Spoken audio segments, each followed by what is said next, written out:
All right, I believe that I am live. I think this is working. We've got, that's interesting. Let's see if I can actually change the resolution here. I'm streaming in a slightly different way today. Let's see if we can get this actually full screen. So I normally stream from my phone, and then I can't actually schedule the stream, but I did something else today where I've got my Blue Yeti mic and my HD webcam connected, and this I believe allows me to. I scheduled the event. I don't know if people saw it. I hope they did. We've also got moderators.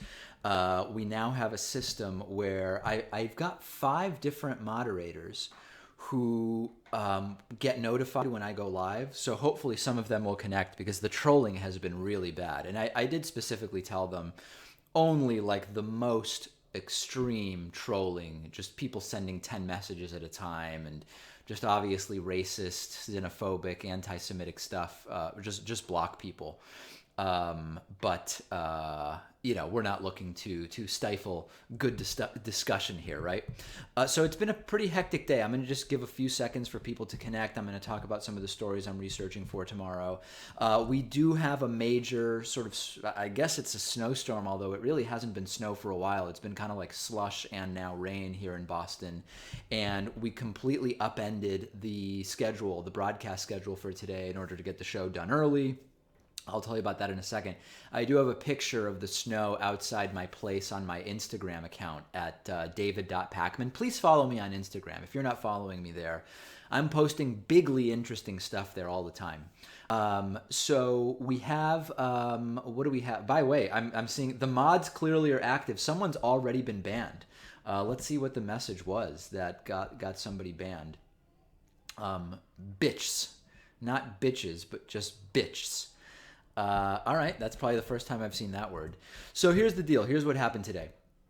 Normally we tape the show around 12 to 2 or something like that. Producer Pat was concerned about getting out of his place because of the snow, so we figured out an alternative system, which is because I live really close to the studio. I went in early, turned the cameras on myself, got everything recorded, and then via the wonders of remote access, producer Pat was able to remote access into our studio computer, get everything exported, uploaded, tagged, all of that stuff, and everything published on time. Our radio affiliates got the show today. Our TV affiliates got the show. Free Speech TV has the show. It's all happening, okay? So really, really good that we were able to do that because it's so funny. I know so many people who are like, hey, snow day. I don't have to do anything. There's really no such thing as a snow day for us Monday through Friday. One way or another, we have to get a show to stations. And if that's pulling an old show and notifying stations or just figuring out another way, we did it and we got you a brand new show and the podcast is up, et cetera, et cetera. And the snow is bad. Like I said, I posted a picture to my Instagram account about an hour ago, david.pakman, and it is quite bad here. All right, Super Chat is on. We already have a Super Chat. I'll be doing live thank yous and shout outs to people who sign up for membership at davidpakman.com/membership. We've got a discount code. It's iVoted17. Membership is how the show is funded. We do a bonus show daily just for our members. And if you sign up during the stream, davidpakman.com/membership, whether you use the coupon code or not, and again, that code is iVoted17, I will give you a live shout out and thank you during the stream. Okay, I want to get into some of the stories I'll be doing tomorrow on the show, but before I do that, let me deal with the $5 super chat from Erythropathak or Pathak. What do you think of Dave Rubin's antics now, cozying up to the alt-right? I haven't seen what happened recently. I haven't seen if there's been anything new with Dave Rubin. I know people have asked me to comment about Dave Rubin, formerly of the Young Turks, now doing his own thing, and he's been, I believe that he uses the term classical liberal to describe himself, and I've commented, I've said I agree with Dave about some things, I disagree about some things, but I don't know what you mean cozying up to the alt-right. I have not seen, there must be something that that Erythro is referring to, but I haven't seen it as of yet. Okay, let me tell you about some of the stories I'm going to be doing on the show tomorrow. This is the best. Remember, I'm going to give you like the 1 minute catch you up on this, and I'll give you the new information that's going on, okay?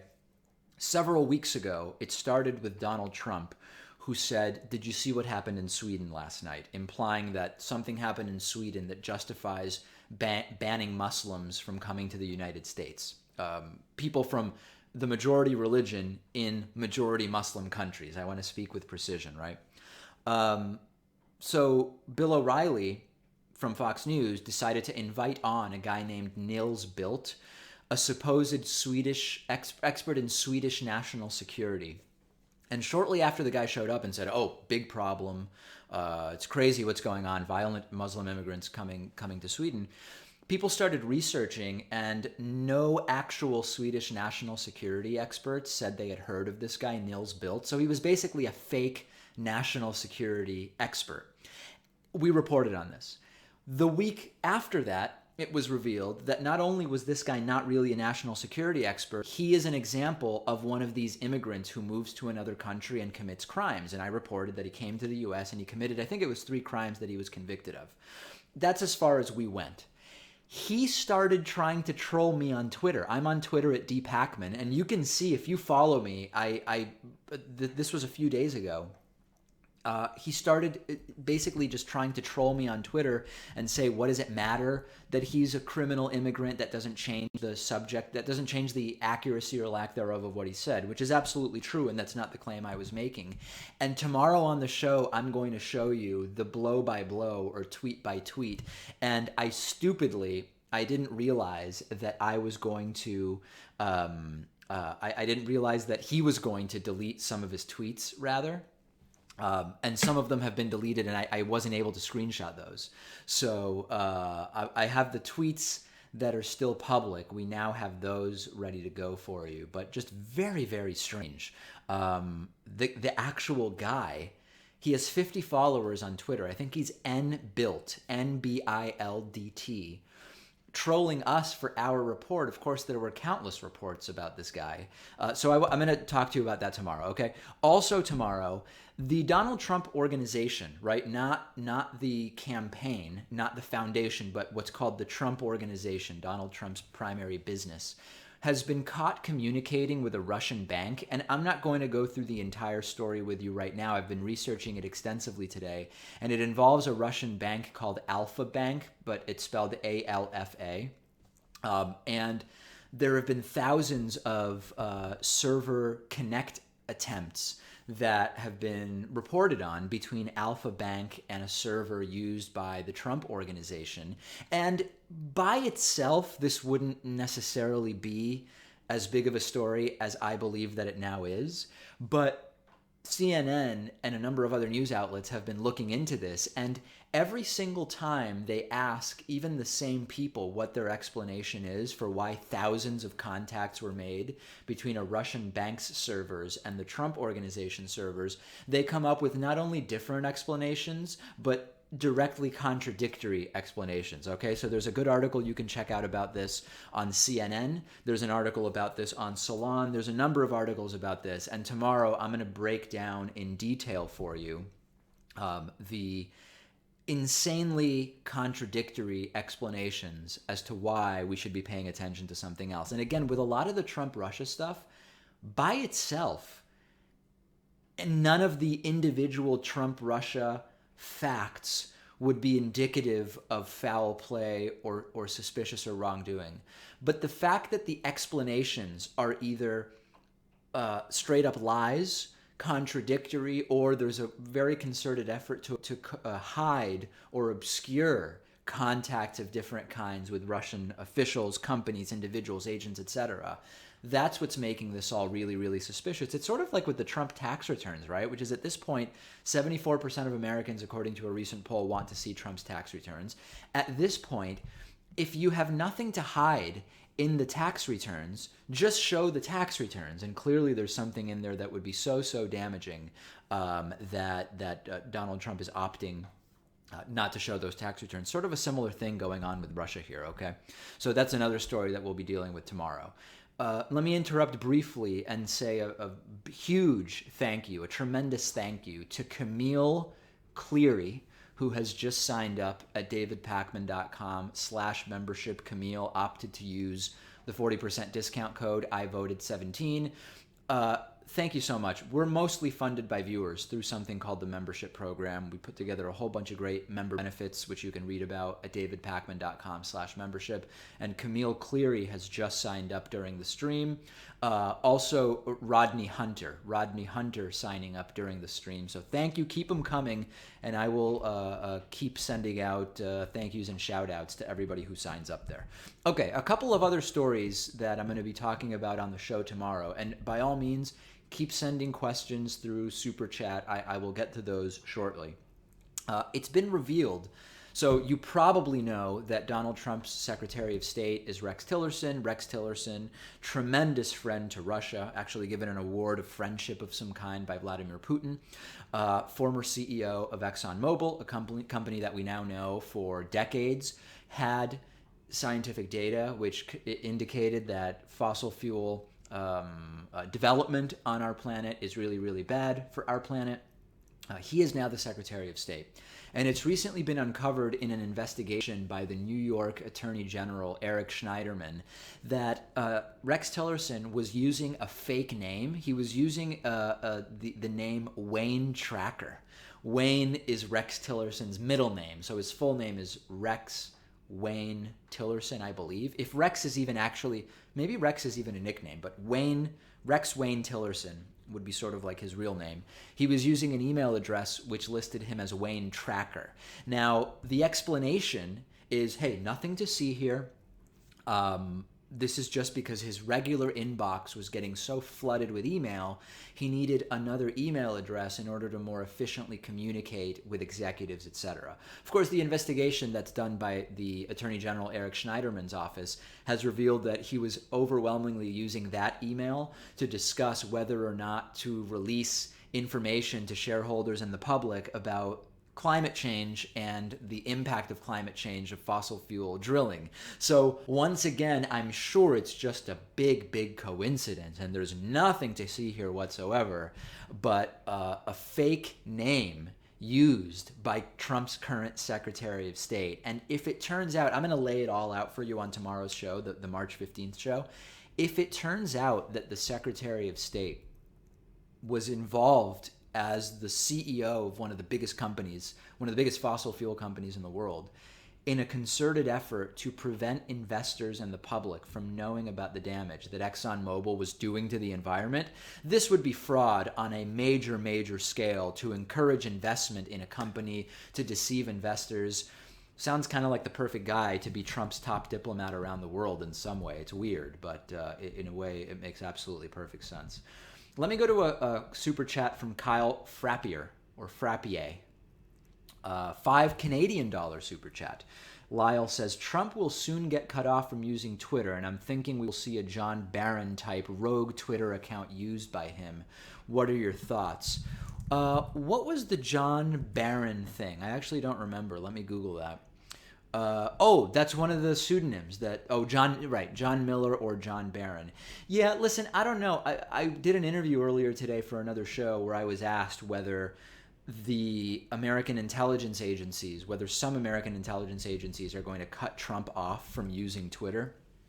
And I just absolutely don't think that that's going to be happening anytime soon. If anything, if the CIA or FBI recommends Trump not do something, he would probably do it more. But we saw that Trump's staff did in the few days before the November 8th election. They were able to get Trump off of Twitter. And we also learned, it's just an amazing story on, we did this story, it must have been about a month or two ago, right? Where it turned out that Trump staffers during the campaign, in order to prevent Trump from going rogue and tweeting conspiracy theories or misinformation because of something negative that he saw in the news, it was mostly negative reporting about Trump, or critical reporting, you could say, about Trump, that got him to tweet crazy crap. The staff would print out, because Trump is mostly a paper-based guy, he's not very good with technology, they would print out positive articles about him, or even try to place positive articles about him in websites like Breitbart, etc., and print them and show them to Trump to try to prevent him from going out of control. So the point I'm getting at is we know that Donald Trump can be controlled when it comes to his Twitter usage. What we aren't as clear about is, given that he's now the president and there's almost 24-hour reporting on him on so many corporate media channels and other media channels, are they really going to be able to convince him that it's in his best interest to stop tweeting?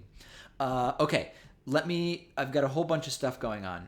Real quick, new members. Cameron Llewellyn, thank you.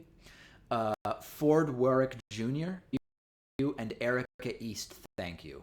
Erica, Ford, and Cameron just signed Pakman.com/membership. All three of them, I believe, yes, all three of them, the coupon code, I voted 17. That coupon makes membership, if you pay yearly, okay, work out to 9 cents a day and become the number one funding source for our show. I announced a few days ago that in February, which happens to be the shortest month of the year, actually had 523 new paid subscribers, and that's far a record, more than doubling the previous. Everybody who signed up last month, and please keep signing up, keep doing shout outs and thank yous. I'll be here for some time, a lot to talk about. Okay, I'm to another super. First, let me just quickly tell you, if you've not yet listened to today's show, it just was published about hours ago. We did talk about Kellyanne Conway suggestion that Obama could have been spying on Trump using a microwave. We talked about Sean Spicer went out there yesterday and said that hey guys, when Trump said they're tapping, he didn't really mean wiretapping, despite the fact that he literally tweeted about wiretapping 3 times. Talked about that. We have the first part of a fantastic interview. S. Matthew Liao, who is a professor at NYU,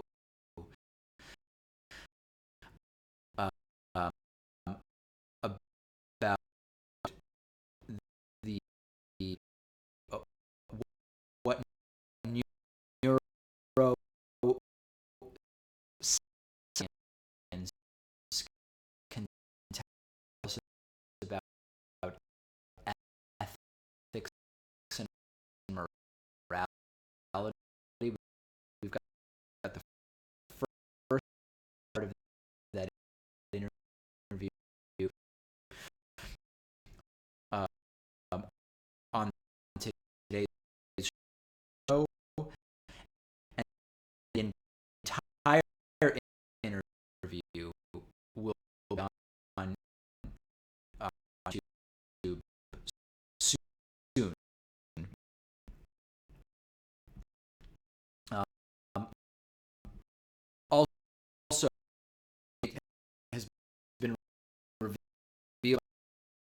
unopposed Republican Health Act plan. We reported on that. Reported today about Trump advisor Steve Bannon being under criminal investigation for vote fraud. And interesting enough, and also Donald Trump pledged to donate his presidential salary of $30,333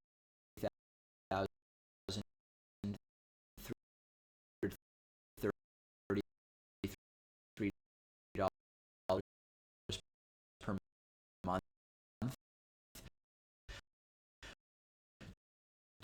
to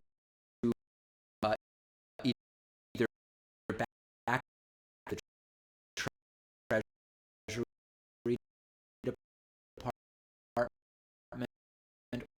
or charity. The White House is declining to release proof of that. Uh, announced that the David show is high again. Uh, I talked today's program about a new position that we are currently hiring for. So I hope people will out today's program.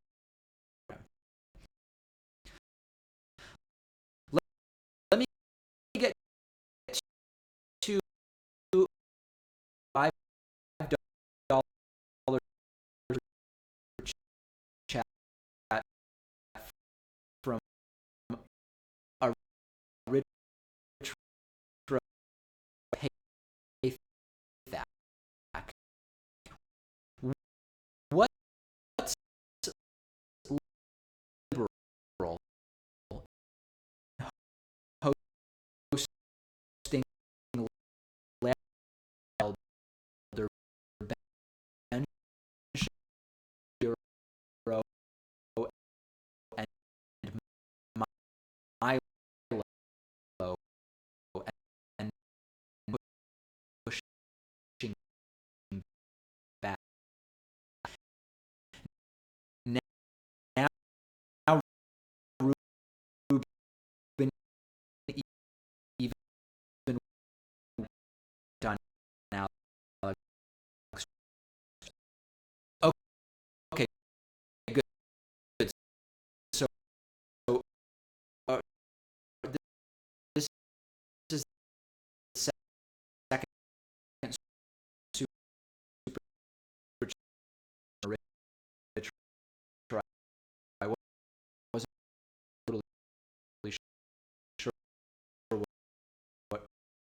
to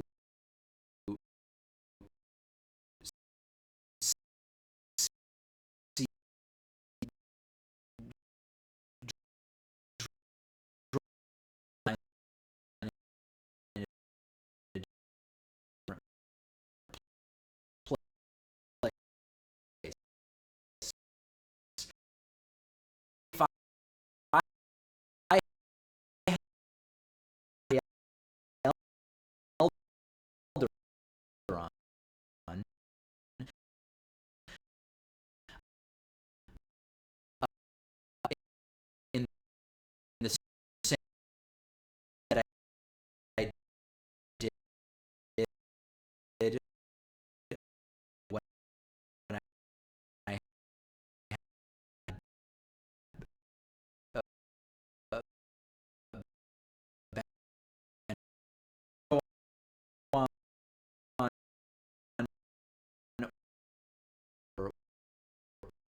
Oh,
I've done